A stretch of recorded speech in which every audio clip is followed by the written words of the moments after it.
Auzubillahiminash-shaytanir-rajim. Bismillahir-rahmanir-rahim. Lecture number 12, first year, chapter number 3, projectile motion. This is 2D motion. ये आपके पास 2D motion है और 2D motion के लिए एंगल का जो लिमिट है वो 0 और 90 के दरमियान. This is the angle limit for 2D motion. आप किसी भी बॉडी को किसी आर्बिट्ररी एंगल से प्रोजेक्ट करें, किसी भी आर्बिट्ररी एंगल से प्रोजेक्ट करें, motion is known as projectile motion. The moving body is known as a projectile. आप ये देखिए, ये आर्बिट्ररी एंगल थीटा, और थीटा क्या होगा 90 और 0 के दरमियान. ठीक है, this is projection point, this is target point, the highest point is summit point. V not is projection velocity, theta is projection angle. The maximum horizontal distance travelled bye a projectile is a range of projectile. Air resistance को हम neglect करते हैं, no air resistance.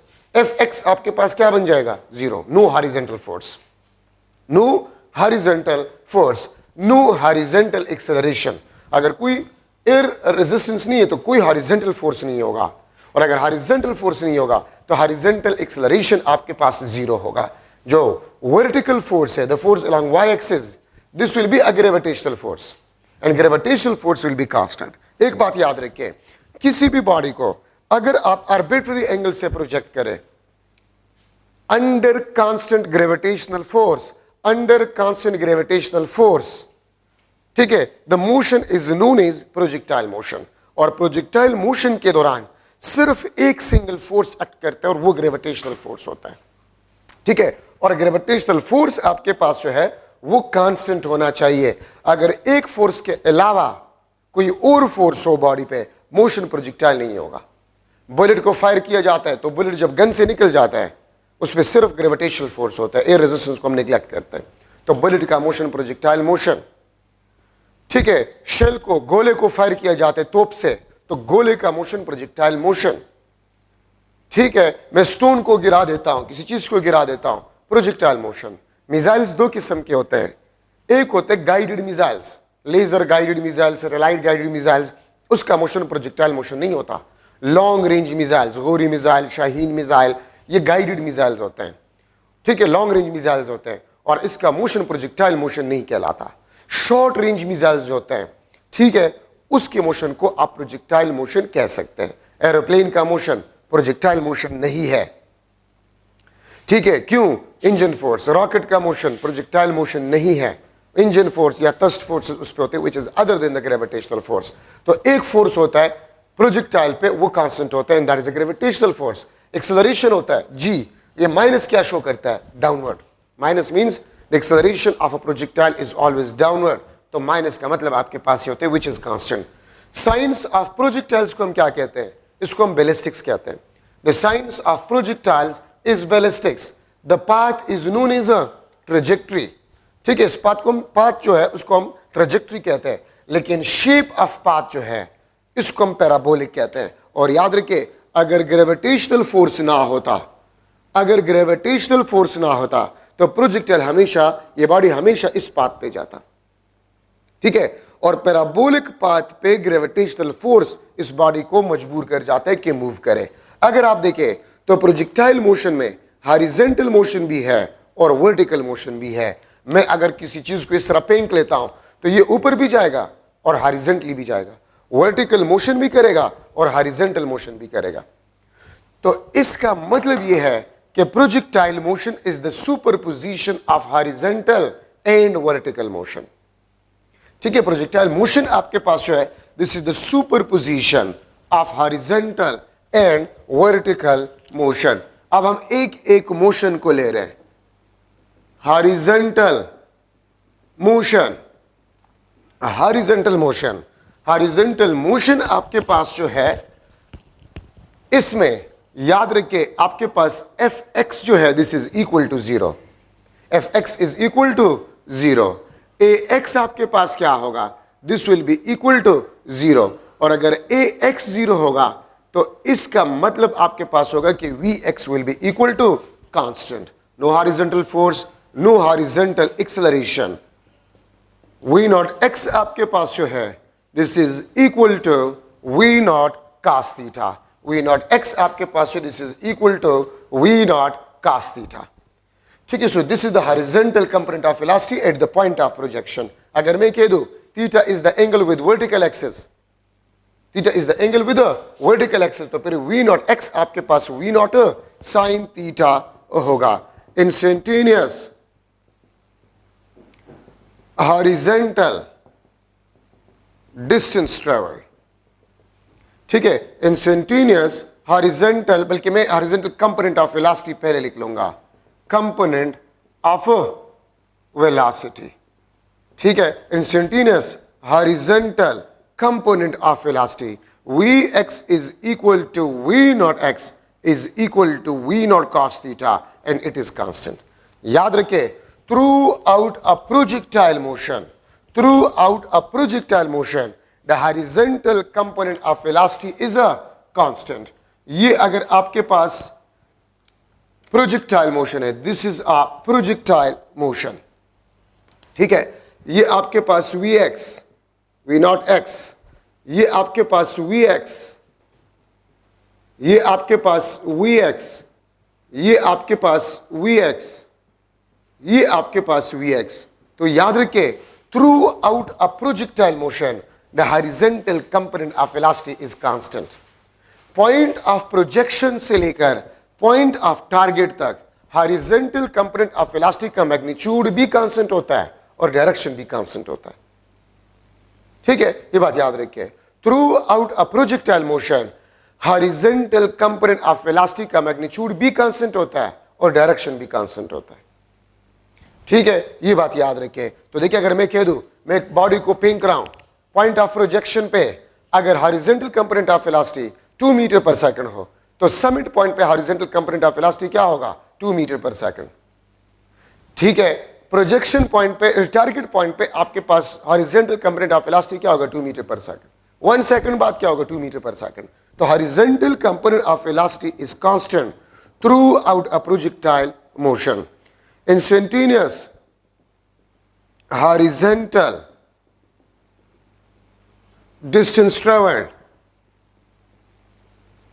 instantaneous horizontal distance traveled by a projectile x is equal to vxt, या इसको मैं लिख सकता हूं v not cos theta into t। सो अगर horizontal component of velocity given हो और इंस्टेंटेनियस टाइम आपको गिवन हो, तो आप इंस्टेंटेनियस हॉरिजॉन्टल डिस्टेंस ट्रेवल्ड को मालूम कर सकते हैं।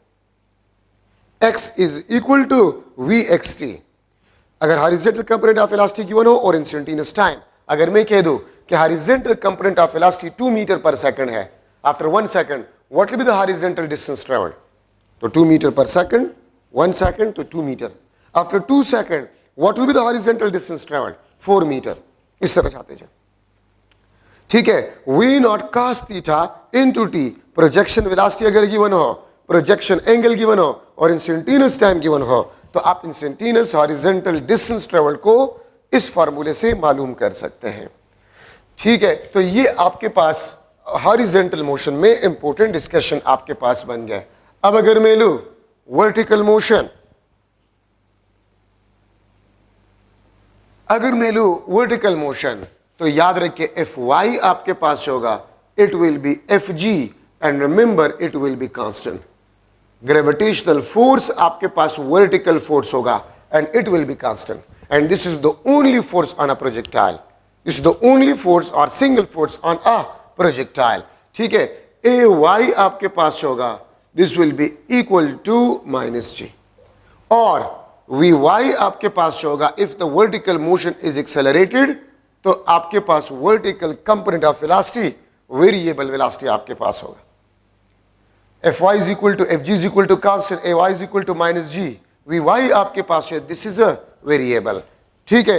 वर्टिकल मोशन को अगर हम डिस्कस कर रहे हैं, तो V not Y the vertical component of velocity at the point of projection, this is equal to we not sine theta, ठीक है। अगर प्रोजेक्शन एंगल हो, प्रोजेक्शन वेलोसिटी हो, तो आप vertical component of velocity at point of projection इस फार्मूले से मालूम कर सकते हैं।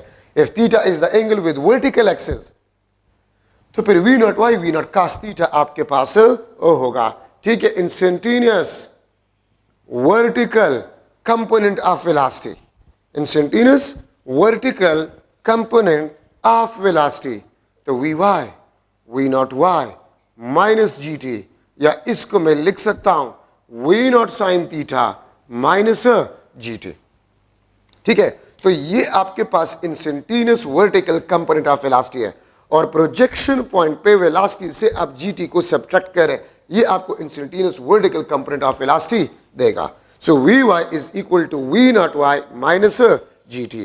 तो इसका मतलब आपके पास ये होता है कि vertical component of velocity will be decreases. ठीक है, मैं यहां पर अगर बना लूं, ठीक है, तो मैं इस तरह इसको बना सकता हूं, ये आपके पास instantaneous vertical component of velocity v not Y, v y summit point पे वी वाई आपके पास क्या है, zero. After summit point v y is downward, ये आपके पास वी नॉट वाई। याद रखिए, प्रोजेक्शन पॉइंट से लेकर समिट पॉइंट तक vertical component of velocity upward होता है और magnitude of vertical component of velocity decrease होता है। याद रखिए, ए वाई आपके पास होता है, this is equal to minus G, which is constant, जो कि आपके पास कांस्टेंट होता है। ठीक है, तो प्रोजेक्शन पॉइंट से समिट तक vertical component of velocity upward, फिर आफ्टर समिट जब फॉल होगा वापस बॉडी, तो vertical component of velocity downward होगा। तो याद रखिए, vertical component of velocity magnitude भी चेंज करता है और डायरेक्शन भी चेंज करता है। Vertical component of velocity magnitude भी चेंज करता है और डायरेक्शन भी चेंज करता है, लेकिन हॉरिजॉन्टल कंपोनेंट ऑफ वेलोसिटी ना तो मैग्नीट्यूड को चेंज करेगा ना डायरेक्शन को चेंज करेगा। हॉरिजॉन्टल कंपोनेंट ऑफ वेलोसिटी ना मैग्नीट्यूड को चेंज करेगा ना डायरेक्शन को चेंज करेगा।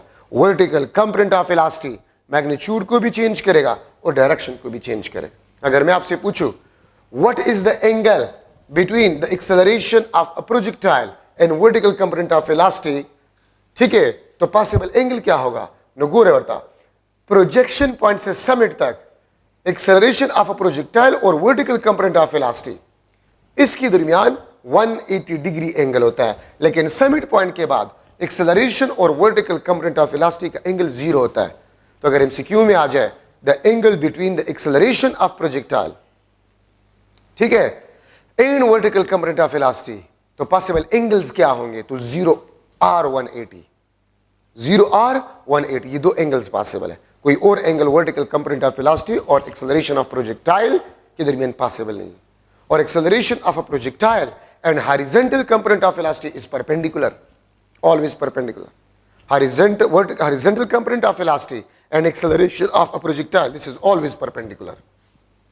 ठीक है, Vx और Vy हमेशा perpendicular। समिट पॉइंट पे वर्टिकल कंपोनेंट ऑफ वेलोसिटी क्या होता है, जीरो। और यही वजह है कि समिट पॉइंट पे अगर आप देखें, the motion is only horizontal motion, the motion is only horizontal motion. Summit point पे सिर्फ हॉरिजॉन्टल मोशन होते हैं, क्यों, क्योंकि समिट पॉइंट पे सिर्फ हॉरिजॉन्टल कंपोनेंट ऑफ वेलोसिटी होता है। एक बात याद रखिए, वर्टिकल कंपोनेंट ऑफ वेलोसिटी का काम होता है प्रोजेक्टाइल को वर्टिकली ऊपर ले जाना, और हॉरिजॉन्टल कंपोनेंट ऑफ वेलोसिटी का काम होता है प्रोजेक्टाइल को हॉरिजॉन्टली ले जाना। तो समिट पॉइंट पे तो वर्टिकल जीरो बन जाता है, हॉरिजॉन्टल नॉन जीरो। तो इसलिए समिट पॉइंट पे जो मोशन है, the motion is only horizontal at summit point. ठीक है, अच्छा, अब अगर मैं इंस्टेंटेनियस वर्टिकल डिस्टेंस या हाइट ऑफ प्रोजेक्टाइल, वो आपके पास क्या होगा, तो y is equal to we not Y T minus half G T square. ये आपके पास इंस्टेंटेनियस हाइट फॉल है, या v not sine theta t minus half G T square, ये आपके पास instantaneous height of a projectile है। अगर प्रोजेक्शन वेलोसिटी गिवन हो, प्रोजेक्शन एंगल गिवन हो और इंस्टेंटेनियस टाइम गिवन हो, तो आप इंस्टेंटेनियस हाइट को मालूम कर सकते हैं इस इक्वेशन से। अगर आप वर्टिकल कंपोनेंट ऑफ वेलोसिटी आपको at point of projection given हो और इंस्टेंटेनियस टाइम गिवन हो, आप इंस्टेंटेनियस हाइट ऑफ प्रोजेक्टाइल को इस इक्वेशन से मालूम कर सकते हैं। ठीक है, तो ये आपके पास instantaneous vertical height of projectile. अगर आपसे कोई पूछे, अगर मैं आपको बता दूं, देखिए projectile motion is the superposition of two motions, horizontal motion and vertical motion. लेकिन horizontal motion में velocity constant होता है और vertical motion में acceleration constant होता है। So projectile motion is that motion in which horizontal motion is with constant velocity and vertical motion is with constant acceleration. ठीक है, so superposition of horizontal and vertical motion, but horizontal with constant velocity, vertical with constant acceleration. और यहां पर एक idea आपको मिल रहा है कि हॉरिजॉन्टल मोशन कांस्टेंट वेलोसिटी से, वर्टिकल मोशन कांस्टेंट एक्सेलरेशन से. इसका मतलब यह है कि horizontal and vertical motion during projectile motion is independent of each other. Horizontal constant velocity से है, वर्टिकल कांस्टेंट एक्सेलरेशन से, means velocity, vertical velocity variable है, तो ये इंडिपेंडेंट है. इसलिए तो ये काम हो रहा है, एक कांस्टेंट है और दूसरा वेलोसिटी वेरिएबल, तो they are independent of each other. तो प्रोजेक्टाइल में vertical motion accelerated, horizontal motion non accelerated. लेकिन अगर मैं प्रोजेक्टाइल को लूं कि प्रोजेक्टाइल मोशन एक्सेलरेटेड मोशन है कि नॉन एक्सेलरेटेड है, तो projectile motion is accelerated motion and the acceleration of a projectile is a g which is 9.8 and always directed downward. ठीक है, तो ये आपके पास इंस्टेंटेनियस वर्टिकल हाइट. अच्छा, अब मैं लिख रहा हूं instantaneous velocity of projectile. Instantaneous velocity of a projectile. V is equal to Vx square plus Vy square under the root. V is equal to Vx square plus Vy square under the root.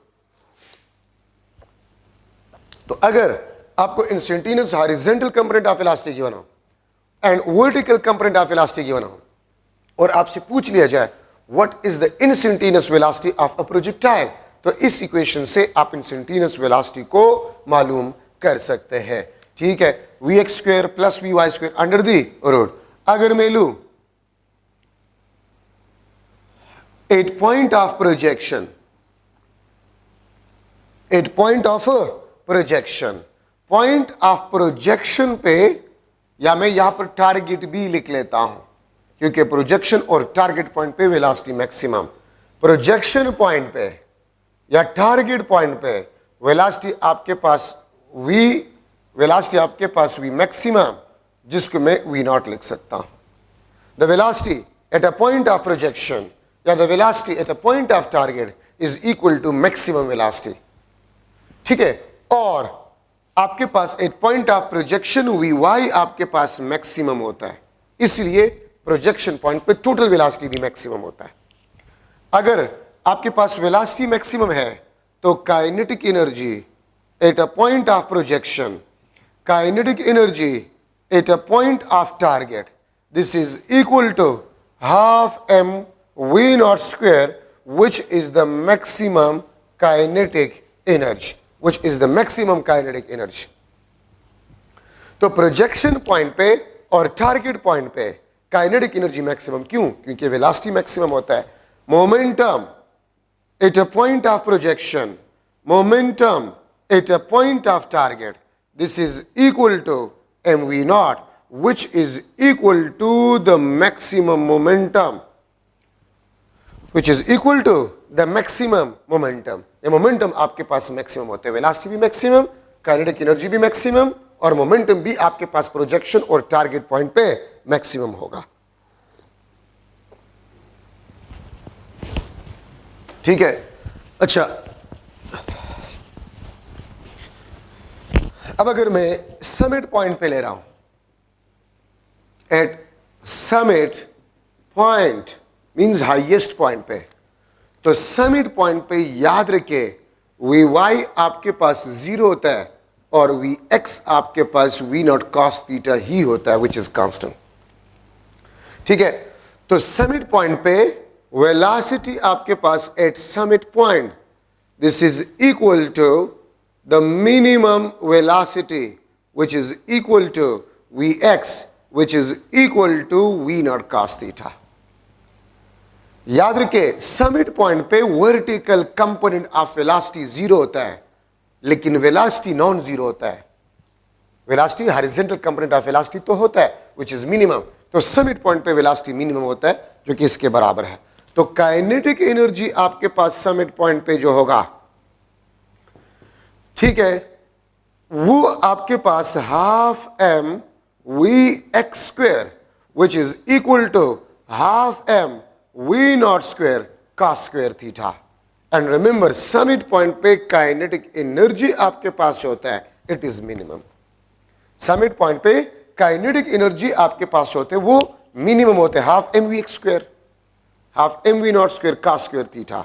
अच्छा, अब आप इसको देखें, half M we not square, इसको आप देखें थोड़ा सा, half M we not square, ये देखें, ये है, और half M we not square ये आपके पास प्रोजेक्शन पॉइंट पे काइनेटिक एनर्जी है. ठीक है, cos स्क्वायर थीटा. मैंने इसको रिप्लेस किया काइनेटिक एनर्जी प्रोजेक्शन से, इसको मैंने इससे रिप्लेस किया. ठीक है, या मैं इसको इस तरह भी लिख सकता हूं कि kinetic energy minimum is equal to kinetic energy maximum into cos square theta, into cos square theta. Minimum kinetic energy is equal to maximum kinetic energy into cos square theta. ठीक है, या मैं आपसे ये भी पूछ सकता हूं, the ratio of kinetic energy at summit point to the kinetic energy at point of projection, this is equal to cos square theta. The ratio of kinetic energy at summit point to the kinetic energy at a point of projection is equal to cos square theta. Yeah, the ratio of kinetic energy minimum to the maximum kinetic energy is equal to cos square theta. ठीक है, आपके पास cos square theta के बराबर होगा. अच्छा, अब आप ये देखिए, सिंपल इक्वेशन है, मैंने काइनेटिक एनर्जी प्रोजेक्शन लिखा इसको, because this is the kinetic energy at projection on cos square theta. अगर आपको मैक्सिमम काइनेटिक एनर्जी गिवन हो, बिकॉज प्रोजेक्शन पॉइंट पे काइनेटिक एनर्जी मैक्सिमम और प्रोजेक्शन एंगल गिवन हो, तो आप समिट पॉइंट पे काइनेटिक एनर्जी को मालूम कर सकते हैं. ठीक है, देखिए आपके पास है cos 30, this is equal to √3 divide by 2, लेकिन cos स्क्वायर 30 ये आपके पास 3 डिवाइड बाय 4 के बराबर है. ठीक है, अगर मैं लिख लो cos 45 degree 1/√2 and cos square 45 degree, ये आपके पास 1 डिवाइड बाय 2 के बराबर है. तो यहां पर स्क्वायर है. अगर मैं एक एमसीक्यू लिख लो कि the kinetic energy at a point of projection is equal to E, the kinetic energy at a point of projection is equal to A, what will be the kinetic energy summit at summit point if projection angle is 45 degree. अगर projection angle आपके पास 45 degree हो, ठीक है, तो मैं लिख लूंगा E divide by 4, E divide by 2, E divide by √2, D option 3E divide by 4. तो 45 अगर आप पुट कर, अभी मैंने कर लिया हाफ, तो एनर्जी हाफ होगा समिट पॉइंट पे. ठीक है, तो अगर आप एक प्रोजेक्टाइल को 45 डिग्री से प्रोजेक्ट करें, तो समिट पॉइंट पे जो काइनेटिक एनर्जी होगा वो टोटल एनर्जी ऑफ प्रोजेक्टाइल का हाफ होगा, मैक्सिमम एनर्जी ऑफ प्रोजेक्टाइल का हाफ होगा. ठीक है, ये बात आप लोग याद रखें. अगर मैं इस तरह आपसे पूछ लो MCQ, the minimum kinetic energy is equal to E divide by 4 where kinetic energy at summit point is equal to E. तो फिर प्रोजेक्शन एंगल आपके पास क्या होगा? What will be the projection angle? A option में लिख लेता हूं 30 डिग्री, 45 डिग्री, 60 डिग्री, और डी ऑप्शन आपके पास जो है दैट इज 75 डिग्री. तो वो कौन सा एंगल है जिसपे cos स्क्वायर थीटा आपको 1/4 वैल्यू देते हैं? तो 60. ठीक है, वो किस चीज के बराबर है? 60 के बराबर है. अगर आप इसी को पुट कर ले इस फार्मूले में, ठीक है, मिनिमम काइनेटिक एनर्जी E/4, यहां पर E/4 पुट कर, यहां पर E कैंसिल 1/4, तो cos स्क्वायर थीटा किस एंगल पे आपको 1/4 देता है? 60 डिग्री पे.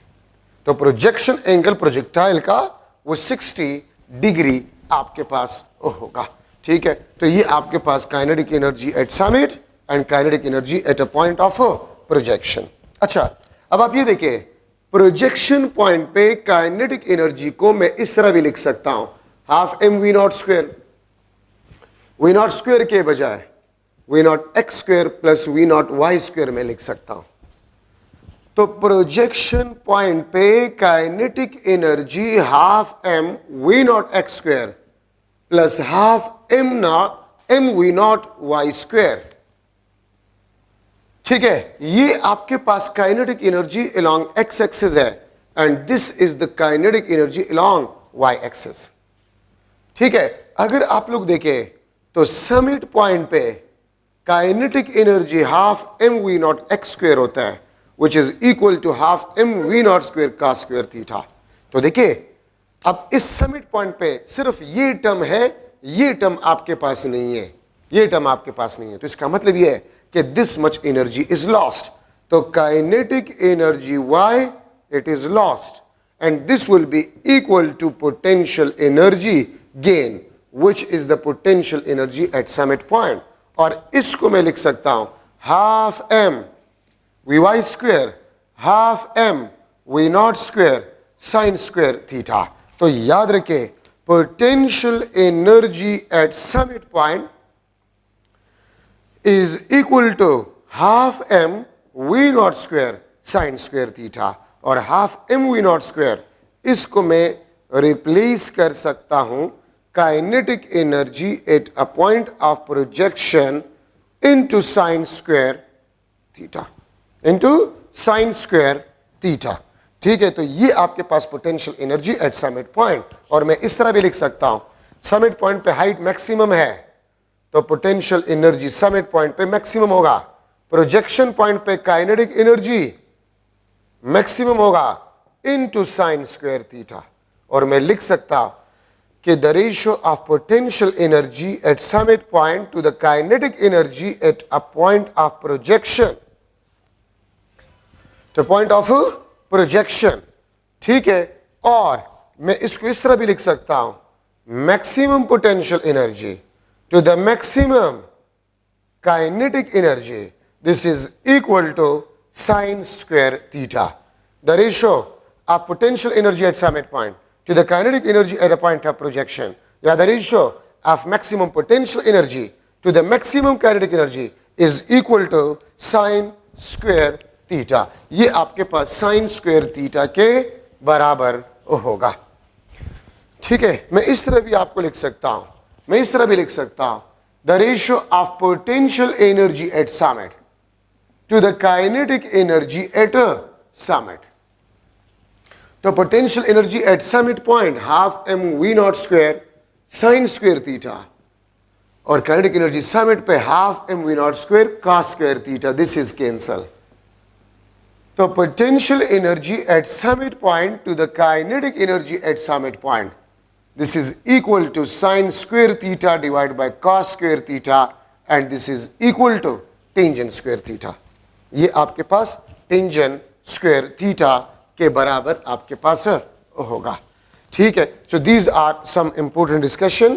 मैं यहां पर भी लिख सकता हूं, अगर मैं लिख लो momentum at summit point, ये आपके पास mvx होगा या ये आपके पास mv naught cos theta होगा। ठीक है, और याद रखिए प्रोजेक्शन पॉइंट पे जो मोमेंटम आपके पास होता है it is m we not and this is maximum momentum. तो मैं यहां पर इस एम वी नॉट को पी प्रोजेक्शन से रिप्लेस कर सकता हूं। तो momentum at summit point is equal to the momentum at a point of projection into cos theta. ठीक है, या the ratio of momentum at summit point to the momentum at a point of projection is equal to cos of theta, is equal to cos of theta। ठीक है, तो ये आपके पास जो है important discussion in the projectile motion। अब यहां पर हम डिस्कस कर रहे हैं instantaneous position of projectile, instantaneous position of projectile. ठीक है, ये अगर आपके पास प्रोजेक्टाइल मोशन है ये और आपका प्रोजेक्टाइल यहां पर है, यहां पर है, so this is the position vector R. ठीक है, और ये आपके पास बन जाएगा this is y and this is x। ठीक है, तो मैं लिख सकता हूं r is equal to X I plus Y J. ये r किस चीज को शो करता है? ये पोजीशन वेक्टर है always drawn from the origin, जो कि पोजीशन ऑफ प्रोजेक्टाइल के बारे में आपको बताता है। ठीक है, अगर मैं आपसे पूछूं how far projectile from point of projection, तो ये आपके पास होगा आर वेक्टर का मैग्नीट्यूड निकाल लें, X square plus Y square under the root. R का magnitude is equal to under the root of X square plus Y square. तो अगर इंस्टेंटेनियस हॉरिजॉन्टल डिस्टेंस आपको गिवन हो, ये आपके पास we x T whole square, ये आपके पास V not Y T minus half G T square into square root, ये आपके पास basically instantaneous position of a projectile बन जाएगा। तो अगर instantaneous horizontal distance travel given हो, अगर मैं लूं ये 3 मीटर है, ये 4 मीटर है, 4 मीटर ये 3 मीटर, तो how far the projectile from the point of projection? तो 4 square plus 3 square under root is equal to 5 metre. So अगर हॉरिजॉन्टल डिस्टेंस ट्रेवल 3 मीटर हो, इंस्टेंटेनियस वर्टिकल हाइट 4 मीटर हो, then how far the projectile from the point of projection? तो फिर 3 square plus 4 square under the root, the projectile will be at 5 metre from the point of projection. इस फार्मूले से आप मालूम कर सकते हैं। ठीक है, और अगर मैं लूं एंगल ऑफ प्रोजेक्शन,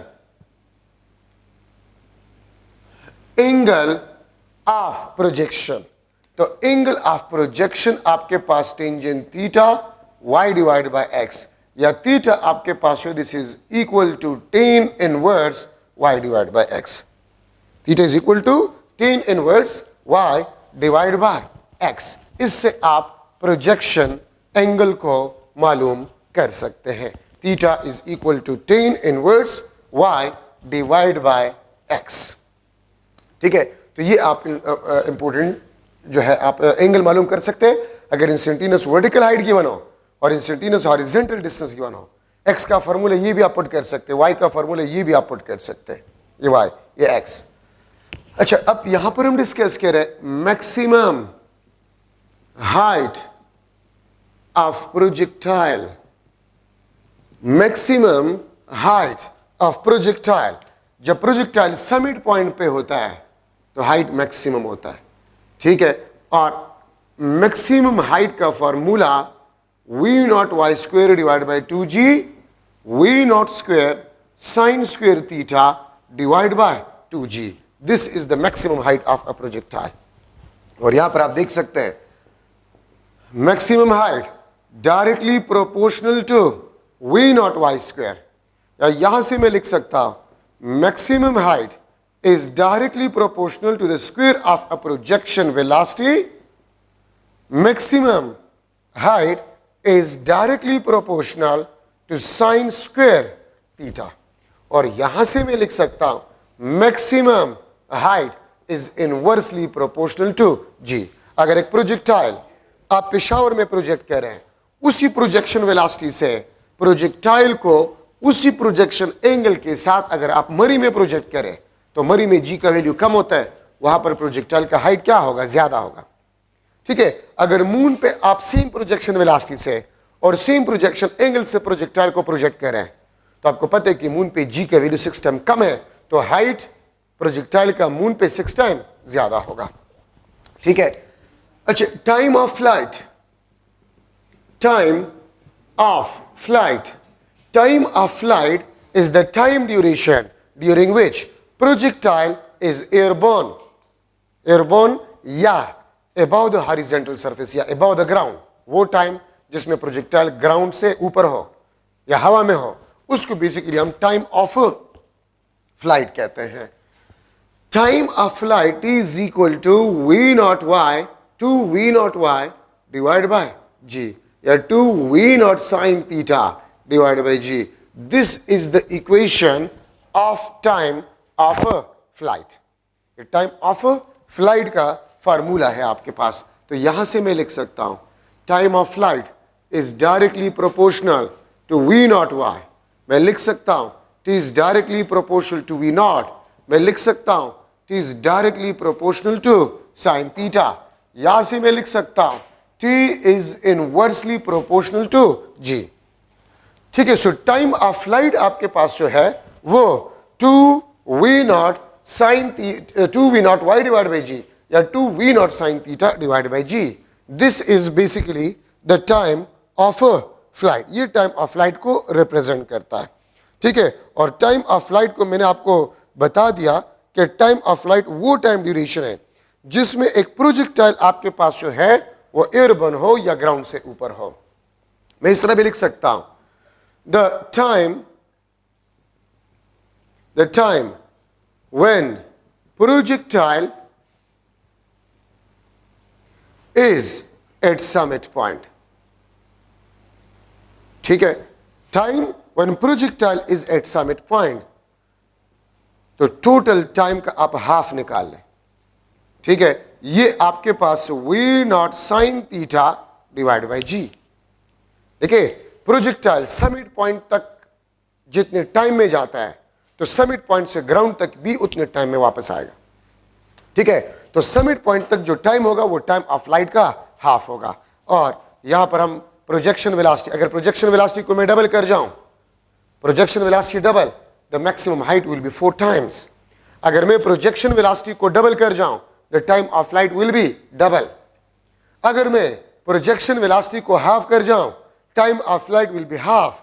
अगर मैं प्रोजेक्शन वेलोसिटी को हाफ कर जाऊं तो टाइम ऑफ फ्लाइट आपके पास जो है वो 4 टाइम डिक्रीज हो जाएगा।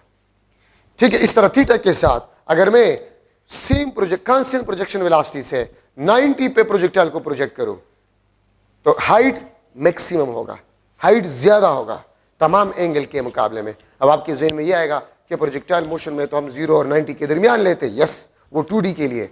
1 डायमेंशनल में अगर डिस्कस करूं मोशन, ये भी प्रोजेक्टाइल मोशन है, आप इसको कह सकते हैं, लेकिन हम इसको 1 डायमेंशनल कहेंगे। ठीक है, ये बात आप लोग याद रखें। तो अगर आप थीटा को चेंज करें तो याद रखें प्रोजेक्शन वेलोसिटी से आप डिफरेंट एंगल पे इसको प्रोजेक्ट कर रहे हैं, लेकिन अगर 90 पे करेंगे तो हाइट भी ज्यादा होगा और टाइम ऑफ फ्लाइट भी ज्यादा। अगर मरी में आप प्रोजेक्टाइल को प्रोजेक्ट करें तो पेशावर के मुकाबले में मरी में हाइट ज्यादा भी होगा और टाइम ऑफ फ्लाइट भी आपके पास क्या होगा, ज्यादा होगा पेशावर के मुकाबले में। ठीक है, अब देखिए maximum height B, projection velocity, projection angle और जी, और ये भी प्रोजेक्शन वेलोसिटी, प्रोजेक्शन एंगल और जी पे डिपेंड करता है। तो मैं रिलेट कर सकता हूं the relation between maximum height and time of flight, T square is equal to 8 divide by g into h maximum. This is the equation which relate time of flight and maximum height. ठीक है, मैं इसको इस तरह भी लिख सकता हूं, maximum height is equal to gt square divide by 8। इस तरह भी मैं इसको लिख सकता हूं। तो देखिए यहां से मैं लिख सकता हूं maximum height is directly proportional to the square of time of flight, या इससे मैं अगर अंडर रूट निकालूं तो t is directly proportional to the square root of the maximum height। अगर मैं प्रोजेक्शन वेलोसिटी को चेंज कर जाऊं, अगर आपको एमसीक्यू में बताया जाए if I change the projection velocity the time of flight becomes double, the time of flight becomes double, what will be the maximum height, तो डबल स्क्वायर करे 4, मैक्सिमम हाइट 4 टाइम बन जाएगा। अगर आप प्रोजेक्शन वेलोसिटी को change कर जाए, आपको ये नहीं बताएगा कि प्रोजेक्शन वेलोसिटी डबल या हाफ वगैरह, जस्ट आपको बताइए I change the projection velocity. अच्छा, अब देखिए मैं अगर इस पे एमसीक्यू बना लूं कि मैक्सिमम हाइट वो आपके पास h था, ठीक है, और टाइम ऑफ फ्लाइट आपके पास x, ठीक है, when projection velocity change, when projection velocity change, maximum height is 2h, maximum height is a 2h, then time of flight will be dash, time of flight आपके पास जो है वो क्या होगा, 2t, B option t divide by 2, C option आपके पास t के बजाय में x, क्योंकि वहां पर x मैंने लिखा है, x डिवाइड बाई 2, ये आपके पास under the root of 2x, ठीक है, और डी ऑप्शन आपके पास है x divide by under the root of 2, under root मैं लिख लूंगा 4x, इसको मैं 4x लिख लूंगा। तो देखिए आपको सिर्फ बताइए change when projection velocity change, तो मैक्सिमम हाइट बिकम्स 2h, तो अगर ये 2h हो जाए तो इस पे आपको अंडर रूट नजर आ रहा है, टाइम आपके पास अंडर रूट 2x बन जाएगा। This is the answer, this is the answer. ठीक है, आपने वेलोसिटी को चेंज किया, मैक्सिमम हाइट 2h, तो टाइम ऑफ फ्लाइट आपके पास under the root of 2x आपके पास बन जाएगा। तो ये आपके पास इक्वेशन है जो कि मैक्सिमम हाइट और टाइम ऑफ फ्लाइट को रिलेट करता है। अब यहां पर मैं डिस्कस कर रहा हूं range of projectile. Range of projectile is the maximum horizontal distance traveled, maximum horizontal distance traveled, इसको हम रेंज ऑफ प्रोजेक्टाइल कहते हैं। x maximum, maximum horizontal distance traveled, इसको हम रेंज कहते हैं, इसको हम क्या कहते हैं, रेंज कहते हैं। ठीक है, तो आपके पास फॉर्मूला है रेंज का, रेंज को हम r से रिप्रेजेंट करते हैं। r, अगर आप Vx को time of flight, horizontal component of velocity को आप टाइम ऑफ फ्लाइट के साथ मल्टीप्लाई करें, रेंज ऑफ अ प्रोजेक्टाइल आ जाएगा। ठीक है, आप Vx को V0 cos थीटा से रिप्लेस करें, t, ये भी आपके पास फार्मूला है, या 2V0 square sine theta cos theta divide bye g, ये भी आपके पास रेंज का फार्मूला है। ठीक है, और रेंज का फार्मूला आपके पास V0 square sine 2 theta divide by g, ये भी आपके पास रेंज का फार्मूला, और ये भी आपके पास रेंज के फार्मूले। अगर horizontal component of velocity given हो और टाइम ऑफ फ्लाइट गिवन हो तो रेंज आप इस फार्मूले से मालूम कर सकते हैं। अगर प्रोजेक्शन वेलोसिटी गिवन हो, प्रोजेक्शन एंगल गिवन हो और टाइम ऑफ फ्लाइट गिवन हो, इस फार्मूले से। अगर projection velocity, projection angle given हो, उस फार्मूले से। प्रोजेक्शन वेलोसिटी, प्रोजेक्शन एंगल, इस फार्मूले से आप रेंज को मालूम कर सकते हैं। और यहां से भी आप देख सकते हैं range is directly proportional to V0 square, range is directly proportional to sine 2 theta, range is inversely proportional to g। ठीक है, अगर आप प्रोजेक्शन वेलोसिटी को डबल कर जाए, रेंज आपके पास 4 टाइम्स बन जाएगा। अगर आप प्रोजेक्शन वेलोसिटी को हाफ कर जाए, रेंज आपके पास 4 टाइम डिक्रीज हो जाएगा। ठीक है, इस तरह g के साथ भी और थीटा के साथ भी ये रिलेट हो सकता है। So these are different formulas of range of a projectile. एक बात याद रखें, जिस फार्मूले में भी आपके पास साइन थीटा या cos थीटा हो, वो आपको मैक्सिमम रिजल्ट देगा अगर साइन थीटा और cos थीटा 1 आपके पास हो, बन जाए। तो देखिए, if theta is equal to 45 degree तो 2 थीटा ये आपके पास 90 हो जाएगा, और sine 2 theta is equal to sine 90, this is equal to 1। तो याद रखिए, if theta is equal to 45 degree then range is equal to V0 square divided by g, which is the maximum range। तो याद रखिए, किसी भी projection velocity के लिए अगर आप प्रोजेक्टाइल को 45 डिग्री से प्रोजेक्ट करें तो रेंज ऑफ अ प्रोजेक्टाइल आपके पास क्या होगा, मैक्सिमम होगा। बाकी किसी भी एंगल पे रेंज और मैक्सिमम से कम होगा। If theta is not equal to 45 तो फिर रेंज आपके पास आर मैक्सिमम से कम होगा, या रेंज आपके पास V0 square divide by g से कम होगा।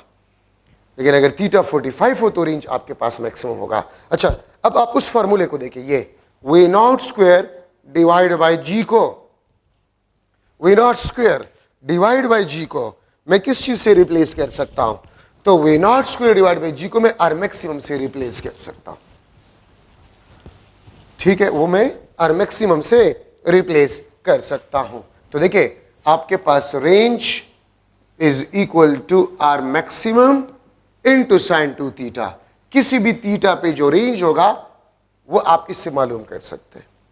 अगर थीटा आपको गिवन हो तो मैक्सिमम के कितना आपके पास होगा। अब अगर मैं लिख लो थीटा 15 डिग्री हो तो रेंज 15 डिग्री पे ये 45 डिग्री का हाफ होगा, या आर मैक्सिमम का आपके पास हाफ होगा। अगर आप इसमें 15 पुट करें 2 मल्टीप्लाई बाय 15 साइन 30 और साइन 30 आपको हाफ देगा। सो 15 डिग्री पे जो रेंज होता है वो 45 डिग्री के रेंज का हाफ होता है, वो मैक्सिमम रेंज के हाफ होता है। तो मैं आपसे एमसीक्यू पूछ सकता हूं, मैं अगर एक एमसीक्यू लिख लो, maximum range of projectile at some projection velocity is 100 meter. Maximum range of projectile at some projection velocity is 100 meter. What will be the range? मैं question लिख रहा हूं, what will be the range of projectile? What will be the range of projectile if projected at 15 degree with same projection velocity? With same projection velocity. ठीक है, तो फिर आपके पास रेंज क्या होगा? 200 metre, 400 metre, 50 metre. D option आपके पास जो है 10 मीटर। देखिए 15 डिग्री पे अगर आप प्रोजेक्ट करें तो मैक्सिमम का हाफ, और आपको बताइए कि मैक्सिमम रेंज था 100 मीटर, तो 100 को आप हाफ करें 50 मीटर आपके पास आंसर होगा। तो 15 डिग्री पे जो रेंज होता है वो मैक्सिमम का हाफ होता है। तो 10 डिग्री पे क्या होगा, 30 डिग्री पे क्या होगा, मैक्सिमम का 60 डिग्री पे क्या होगा, वो आप इसे मालूम कर सकते हैं। अगर मैं एक दूसरा एग्जांपल लिखूं, थीटा आपके पास 30 डिग्री हो तो 2 थीटा 60 एंड साइन 60, वो आपके पास किस चीज के बराबर होता है? Under the root of 3 divide by 2। तो 30 डिग्री पे जो रेंज होता है वो under the root of 3 divide by 2 R maximum होता है। तो इस फॉर्मूले से किसी भी थीटा पे मैक्सिमम रेंज से आप इसको कंपेयर कर सकते हैं। ठीक है, याद रखें अगर आपके पास sum of angles theta 1 plus theta 2 is equal to 90, तो इन एंगल्स को कंप्लीमेंट्री एंगल्स कहा जाता है जिसका सम 90 हो। ठीक है, तो जिन दो एंगल्स का सम 90 हो तो उस पे रेंज आपके पास क्या होगा? सेम होगा। ठीक है, the sum of angle is if 90, those angles are known as complementary angles. और याद रखिए कंप्लीमेंट्री एंगल्स पे रेंज आपके पास सेम होता है। 10 डिग्री प्लस 80 डिग्री 90 डिग्री, तो R10 और R80 डिग्री वो आपके पास इक्वल होंगे, लेकिन इसके लिए शर्त यह है कि प्रोजेक्शन वेलोसिटी कांस्टेंट हो। अगर आप देखें 30 डिग्री प्लस 60 डिग्री 90 डिग्री, तो 30 डिग्री पे रेंज और 60 डिग्री पे रेंज वो बराबर होगा अगर प्रोजेक्शन वेलोसिटी आपके पास क्या हो? कांस्टेंट हो। ठीक है, तो इसको हम बेसिकली कंप्लीमेंट्री एंगल्स कहते हैं। ठीक है, तो कंप्लीमेंट्री एंगल्स पे range of a projectile same if the projection velocity is kept constant, अगर प्रोजेक्शन वेलोसिटी आपके पास कांस्टेंट हो। अगर एमसीक्यू में कहीं पर आप ये देखें hits target, a bullet hits target, a shell hits target, और आपको एंगल गिवन ना हो, if angle is not given so theta आपने 45 डिग्री लेना होगा। थीटा आपने 45 डिग्री लेना होगा। ठीक है, ये बात याद रखिए। अगर हिट्स टारगेट आ जाए, short range missile is fire and it hits a target, a bullet is fire and it hits a target, तो थीटा फिर आपने 45 डिग्री लेना होगा। और फार्मूला आपके पास V0 square divide by G, और अगर आप प्रोजेक्शन वेलोसिटी मालूम करना चाहते हैं तो under root of RG। A shell is fire and it hits a target, it hits a target where the target is 1 kilometer away, then what will be the projection velocity of the shell? तो projection velocity shell target कितना दूर था? 1 kilometre. यहां पर put करें 1 kilometre means 1000 metre. जी 10,000 under root निकाले तो 100 आपके पास प्रोजेक्शन वेलोसिटी आ जाएगी. प्रोजेक्शन वेलोसिटी आ जाएगी. अगर मैं आपको ये कह दूं कि 10 मीटर पर सेकंड से बुलेट को फायर किया गया and it hits a target, then what will be the how far the target will be from the point of projection. तो रेंज आपने मालूम करना है बाय यूजिंग दिस फार्मूला. इस फार्मूले से आपने रेंज को मालूम करना होगा. तो एमसीक्यू में अगर आपके पास आ जाए हिट्स अ टारगेट तो थीटा पर आपने 45 डिग्री लेना होगा. अच्छा, अब अगर आपके पास थीटा 45 डिग्री हो, if theta is equal to 45 degree, तो फिर रेंज ऑफ अ प्रोजेक्टाइल वो 4h के बराबर होगा. ठीक है, ये आपके पास 4h के बराबर होगा. इफ अब देखिए theta is equal to 45 degree, मैं 45 डिग्री पे प्रोजेक्टाइल को प्रोजेक्ट करता हूं and the maximum height is 10 metre. What will be the range of projectile? तो 10 मल्टीप्लाई बाय 4 40 मीटर उसका रेंज होगा.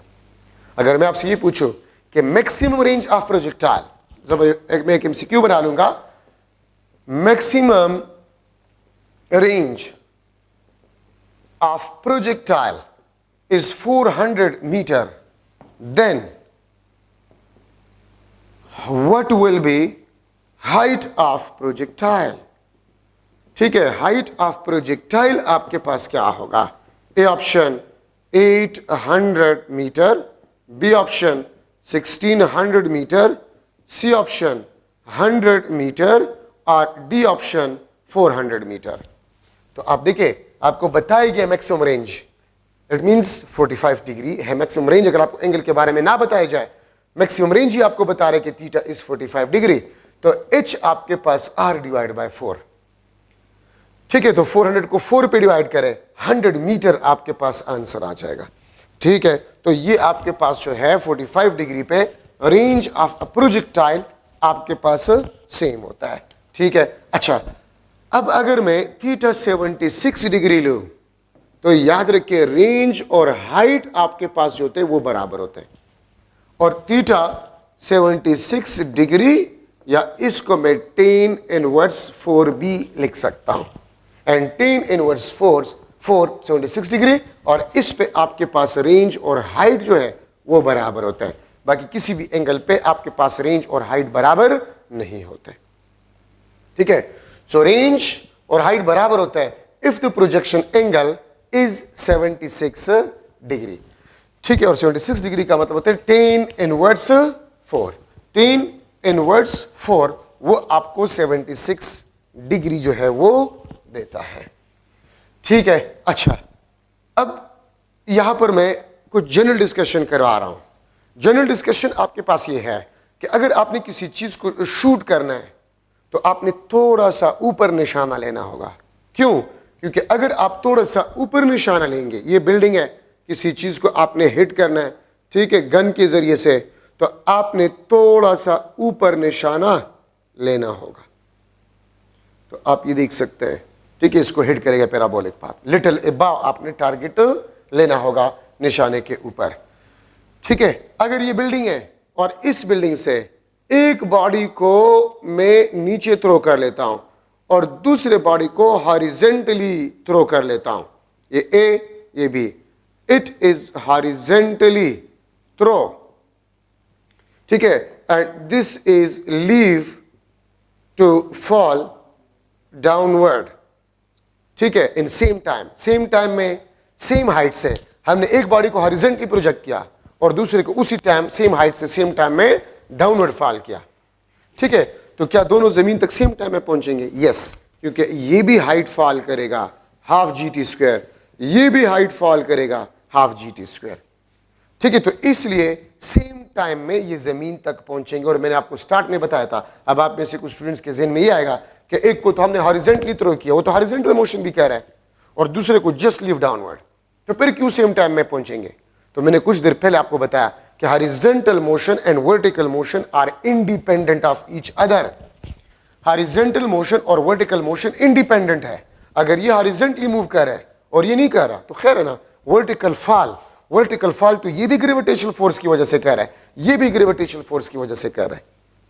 तो इसलिए सेम टाइम में ये जमीन तक पहुंच जाएंगे।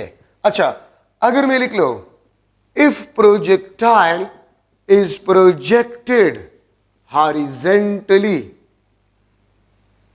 अगर प्रोजेक्टाइल हॉरिजेंटली मैं थ्रो करूं, इस तरह मैं प्रोजेक्टाइल को इस तरह थ्रो करूं हॉरिजेंटली, लाइक दिस, डायग्राम से ये मैं हॉरिजेंटली किसी प्रोजेक्टाइल को प्रोजेक्ट कर रहा हूं, तो देखिए यहां पर मोशन आपके पास सिर्फ हॉरिजेंटल है, तो v not y is equal to 0।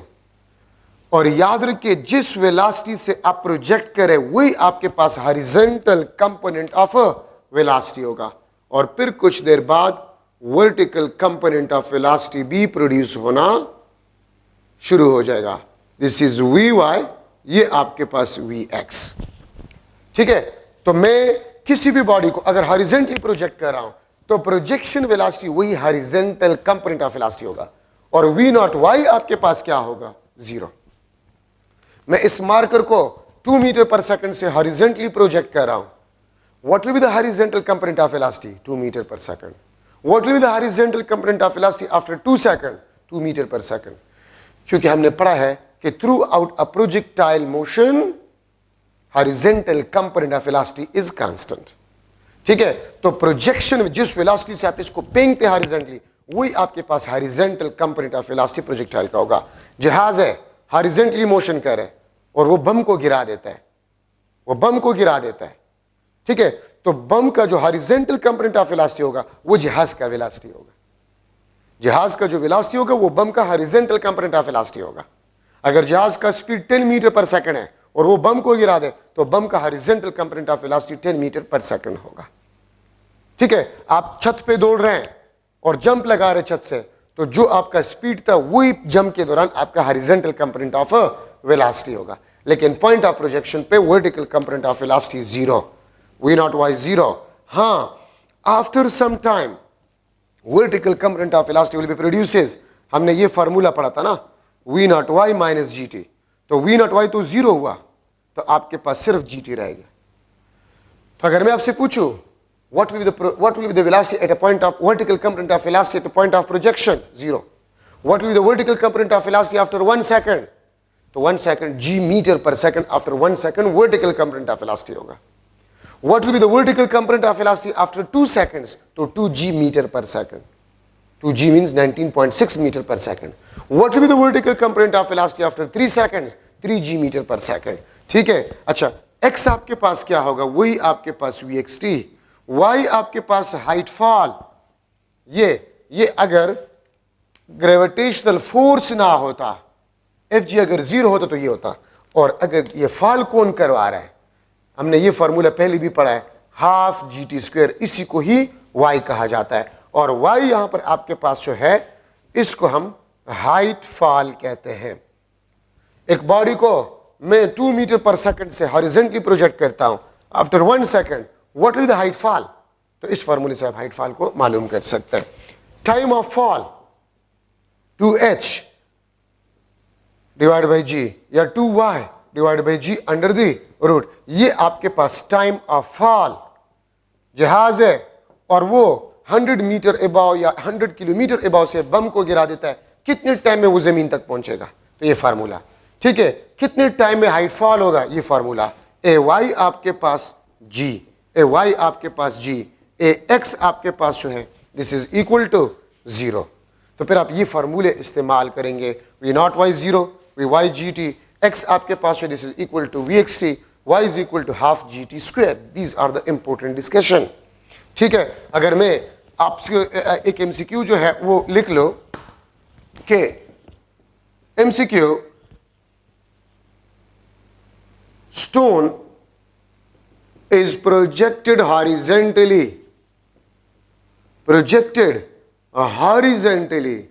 with 3 meter per second, with 3 meter per second, then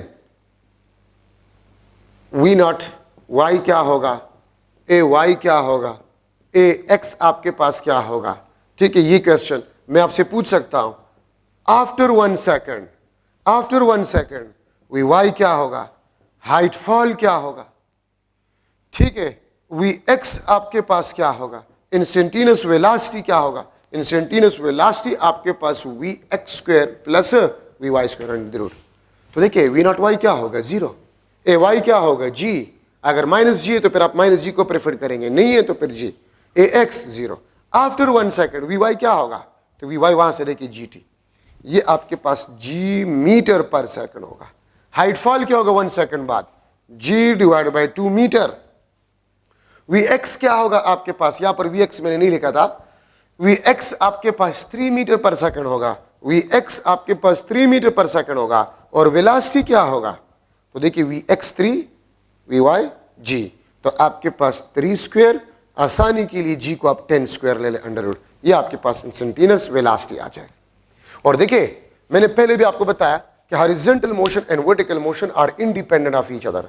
अगर मैं जमीन पे दौड़ रहा हूं एफर्ट करके, अगर उतना एफर्ट मैं मून पे करूं तो वहां पर मेरा स्पीड ज्यादा होगा, रनिंग के दौरान कम होगा कि सेम होगा, सेम होगा, स्पीड सेम होगा मून पे। क्यों, क्योंकि स्पीड तो मेरे अपने एफर्ट पे डिपेंड करता है।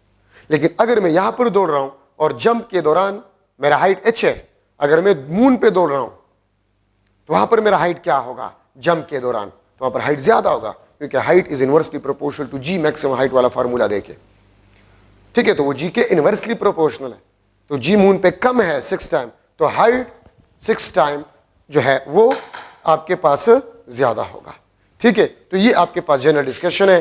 Horizontal motion is independent of, horizontal and vertical motion are independent of each other. तो ये प्रोजेक्टाइल मोशन में आपके पास जरूरी पॉइंट्स हैं।